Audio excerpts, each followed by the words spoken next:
सोचिए, एक ऐसा मुल्क जो फैसला करता है कि पैसे का दौर कैसे चलेगा, कौन सी मूवीज दुनिया भर में सबसे ज्यादा देखी जाएंगी, कौन सैटेलाइट लॉन्च करेगा और कैसे एक एयरक्राफ्ट कैरियर सिर्फ एक रात में सियासत को बदल सकता है।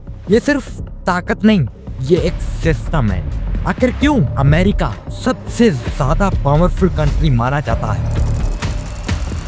सिर्फ टैंक्स या रॉकेट से नहीं, बल्कि ढेर सारी चीजों के कॉम्बिनेशन से, जैसे इत्तेहाद, आइडिया, कल्चर और एक रूल सेटिंग मशीन से।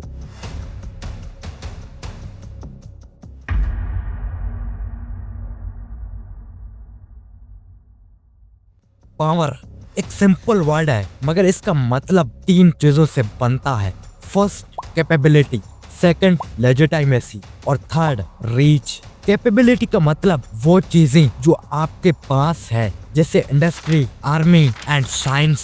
लेजिटिमेसी का मतलब लोगों का भरोसा, लोग क्यों आपके रूल्स और आपके पैसे को मानते हैं। और रीच का मतलब आपका असर दूसरे मुल्कों पर, इकोनॉमिक्स, कल्चर, फौज या फिर कानून के जरिए।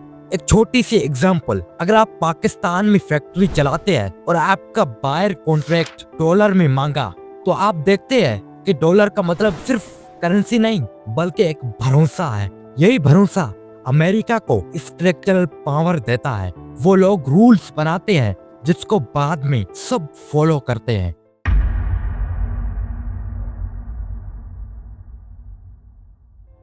पावर के तीन शेप्स होते हैं।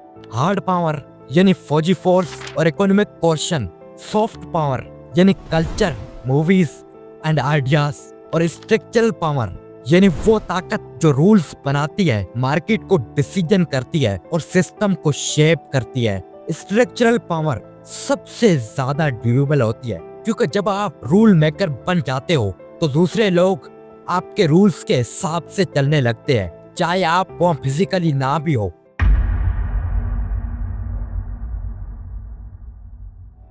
ये कहानी जियोग्राफी से शुरू होती है।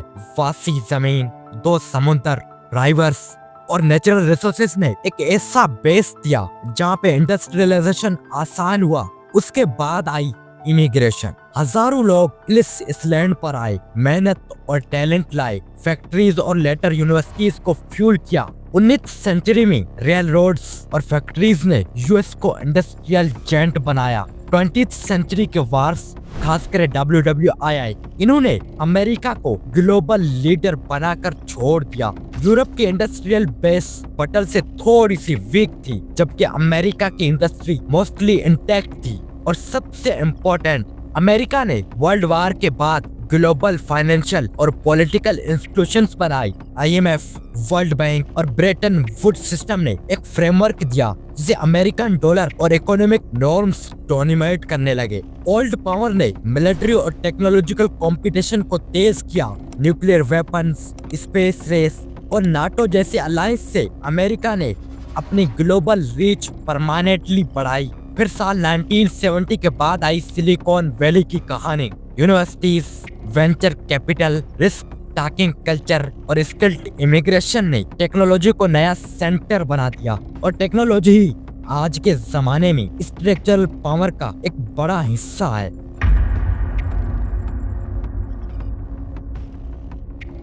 अमेरिका की ताकत 5 पिलर्स पर खड़ी है: economy, military, technology, culture and institution. First, economic pillar, गहरी कैपिटल मार्केट्स, मल्टीनेशनल कॉरपोरेशन और डॉलर का ग्लोबल रोल।